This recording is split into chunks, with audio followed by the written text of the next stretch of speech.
Hello guys! Welcome back po ulit dito sa ating YouTube channel, Don't Be Sad It. For today's video guys, pag-usapan natin itong nakikita natin mga posts regarding sa sobrang konti ng views pero ang laki ng earnings. So totoo nga ba ito? May basehan po ba ito? Or legit ba ito? So, pag-usapan natin yung posible rin na ginagawa ng mga groups or certain individuals dito kay Facebook na pwede rin ninyo na ma-encounter. At guys, for awareness po itong video na to, no? So, tatalakayin natin dito yung engagement na tinatawag.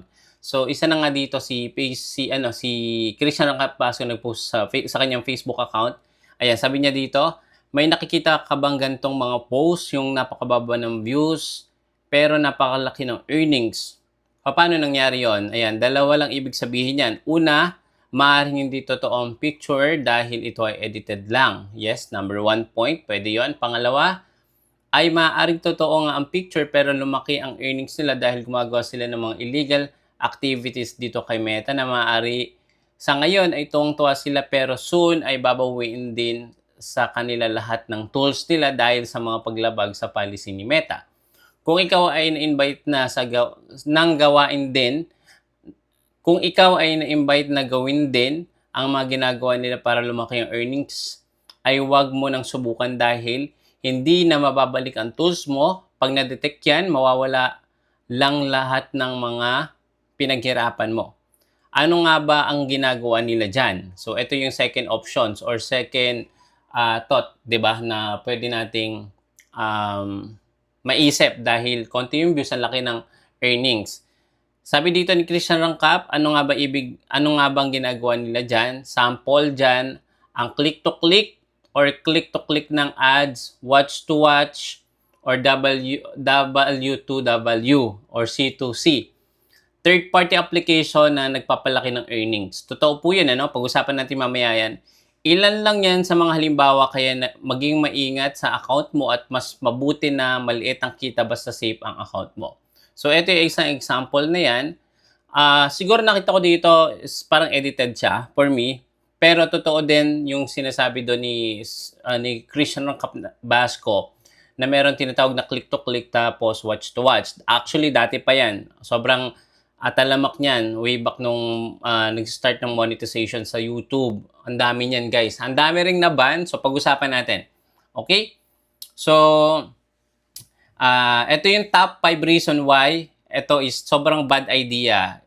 And I also share the things to do instead to grow your page right away. So, instead na mag-watch to watch or click to click kayo, ito na lang yung gawin nyo, di ba? Reason number 1, kapag po kayo ay sumali sa mga ganitong groups na in-offer sa inyo online, na meron silang ginagamit na third-party application or website para ma-view yung ads sa mga top-tier country. Ganito kasi yung ginagawa nila dyan, guys. Yung video mo, kung ikaw is monetized, ay papanoorin nila yan sa ibang bansa gamit yung VPN na tinatawag. So, yung VPN, Private Virtual Network, wherein nilalagay nila yan sa location ng mga top-tier country like USA, United Kingdom, Japan, ayan, yung mga top-tier country. Wherein kapag napanood nila yan gamit yung third-party browser or computer, meron talagang kikitain doon. Yun nga lang guys, na-detect po ni Facebook yan. Hindi po yan magtatagal. Lalaking kita nyo, posible na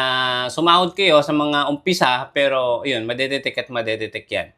So, ito yung number 1, fake engagement hurt your algorithm. Sabi dito, Facebook system tracks engagement quality, not just number. Fake views and follows make your content look weak in the algorithm. Okay. So, totoo po yan, ano, yung mga fake views, fake followers, yung mga bots. Actually, meron pa nga nag-offer niyan sa online na magbabayad ka ng certain amount and then magkakaroon ka ng 10,000 followers, di ba?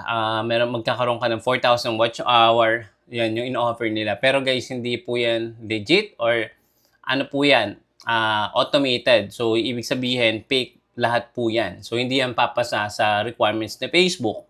So, instead na magkaroon tayo ng fake engagement na makakasira ng ating algorithm, better option is focus on creating high-quality short reels with strong hook in the 3 seconds. Siyempre, mas okay na gumawa tayo ng original, di ba? Engaging, and yung hookable na tinatawag, and syempre maging consistent. And gamitin din natin yung mga tools dito ni Facebook like yung royalty-free music, lagyan nyo yung ano nyo, mga content nyo para maging engaging and then high quality din siya. Reason number 2, eto. Kapag po sumasali tayo sa mga ganitong groups or nakikipag-engage to engage, follow to follow, watch to watch, click to click na peak, magkakaroon tayo ng low watch retention and kills your reels. Totoo po yan. Hindi lang po yung video na yun ang affected, pati po yung whole performance po ng page or ng inyong profile kung monetize yon.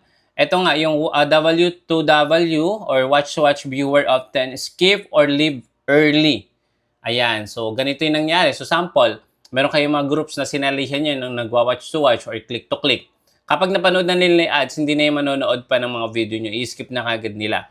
Ang target lang nila doon is mag-appear yung ads, then panoorin lang nila yung ads, then skip na. And then yung reason na yan is destroying your average view time and retention rate. Ayan, key metrics for real success. Kung ang nanonood lang sa inyong content is pinapanood lang yung ads, matik yun guys, madedetect ni Facebook. Yan. Okay? So, better option, instead na bumaba yung watch retention nyo, di ba? Ito yung better option. Create engaging story-based content that keeps viewers curious until the end. Use subtitle, fast cuts, or cliffhangers to hold attention. So, napaka-importante po ng mga hooks na tinatawag natin para tumaas yung watch hours or yung tinatawag na retention rate. Napaka-importante nun para po mas-suggest ni Facebook sa wider audience yung mga video nyo. At the same time, tumaas po yung popularity ng page or ng profile nyo. Yun po yung sa number 2. Number 3, kapag po nagjo-join tayo sa mga ganitong mga groups na gumagawa ng mga illegal activities, sumahod lang ng malaki dito kay Facebook, monetize may be denied or removed. So, ito po yung sinasabi ni Christian Rangkap na pwedeng ma-remove nga yung mga monetization tools nyo and then pwedeng ma-denied din yung sahod. Diba? Facebook detects manipulation if you're you're gaming the system with fake traffic. Yan, kung pinaglaruroan nyo ay monetization, they can disqualify you from monetization. So, instantly yan, guys, kahit sabihin nyo, Sir Sen, napanood ko na lahat ng video mo on how to recover, fix some issue on monetization, paano mababalik. Pero kung ito naman yung ginagawa nyo, guys, huwag na tayong umasa na mababalik pa yung monetization nyo. Okay? So, better upload original, high-quality content po. Yun po yung option. Pero ito pa naman, bibigyan ko pa kayo option number 2 para instead na ma-deny or ma-remove yung inyong monetization sa inyong page or profile, Facebook, no? Official monetization guidelines, pwede nyo sundin yan, di ba? Build your page with authentic content, di ba? Kung tayo is palagi tayo nag-upload ng mga authentic, original, and grow your followers through value and relatably, not quick tricks. So, napaka-importante talaga guys na mag-start tayo kahit mabagal at the same time, original yung mga content natin. Pero kung meron kayo guys mga gustong i-post regarding sa reaction videos or sa commentary, make it sure na meron tayong ilalagay na enhancement or editing or mga clips or audio na hindi copyrighted para iwas talaga yan sa limited originality or unoriginal content. Number 4, instead na mag-join kayo para lumaki yung earnings nyo, mag-watch to watch kayo dyan, click to click, follow to follow na, follow to follow talaga is hindi yan sinasuggest. Pero kung meron talaga kayong gusto na i-follow, pwede nyo naman i-follow. Not necessarily talaga na yun yung ginagawa nyo every day, no, na magpa-follow to follow lang kayo, click to click, di ba, engage to engage. Pwede naman kayo mag-engage, hindi bawal yung engagement. But again, di ba, this coming August 31 nga, i-remove na ni Facebook yung mga impersonator, yung mga gumagawa ng mga spam or mga tawag dito, spammy content. So, isa na nga yun. Spammy comments, isa na din doon. Nire-remove na ni Facebook yon, guys. Okay. Kapag po lumabag tayo doon ng multiple, pwede na po ma-disable or ma-suspend yung page nyo na nangyari na sa akin ng ilang beses. Pero again, siguro part lang din ng ng upgrade system ng Facebook or security system na ito yung gagawin nila sa August 31. Lahat po ng mga hindi pumapasa or sumusunod sa policy, nagiging spammy na yung conversation, yung comments, yung tawag dito, titles, di ba? So, possible maban. So, ingat po tayo. Okay? So, instead po na sumali tayo sa mga ganyan, ito yung nagiging dahilan dyan sa number 4, wasted time and energy. So, totoo po yun, nagsasayang lang tayo ng oras kasi nga, kahit gumawa tayo ng bagong page, kung same lang yung gagawin natin, na makikipag-engage to engage, watch to watch, na epekto sa whole performance ng page nyo, sasayangin yung oras nyo and energy nyo. You spend hours trading views, di ba? Totoo yun. Follows. Or inuubos natin oras natin sa pag-trade ng views, di ba? Or follows with people you don't care about your content. So, yung mga nagpa-follow sa atin, guys, hindi naman talaga tayo, mostly siguro, hindi naman talaga kayo susubaybayan yan. Di ba? Unless na lang, paborito talaga kayo, no? Kaya kayo pinalo. Pero kung hindi naman talaga, pinalo lang kayo dahil nga dyan sa follow to follow, hindi na kayo babalikan yan. Kung may mag-a-appear na video dyan sa inyong page or sa inyong FYP, hindi naman nila papanoorin. So, bababa talaga yung inyong real engagement. Instead, ito yung better option. Invest time into learning your niche. So, pag-aralan nyo yung niche or yung topic nyo. Responding to real comment, di ba? Improving your editing skills, or collaborating with other legit creator in your category. So, napaka-importante din. Pwede din kayo makipag-collaborate, di ba? Or mag-join kayo sa isang video, then pwede kayo mag-create na informative, quality content. So, yun yung pwede nyong gawin. Instead na sayangin nyo yung oras nyo, sayangin nyo yung energy nyo sa mga ganitong activity na ino-offer sa inyo ng mga ilang individual or group sa Facebook. And yung number 5, okay, dahil na umabot kayo guys dito sa ating pang number 5, kung bago lang kayo, don't forget naman to subscribe and palike naman itong ating video para at least tumaas naman yung ating performance dito sa YouTube. Maraming salamat. Ito yung number 5. So, risk of page restrictions or pwedeng maban.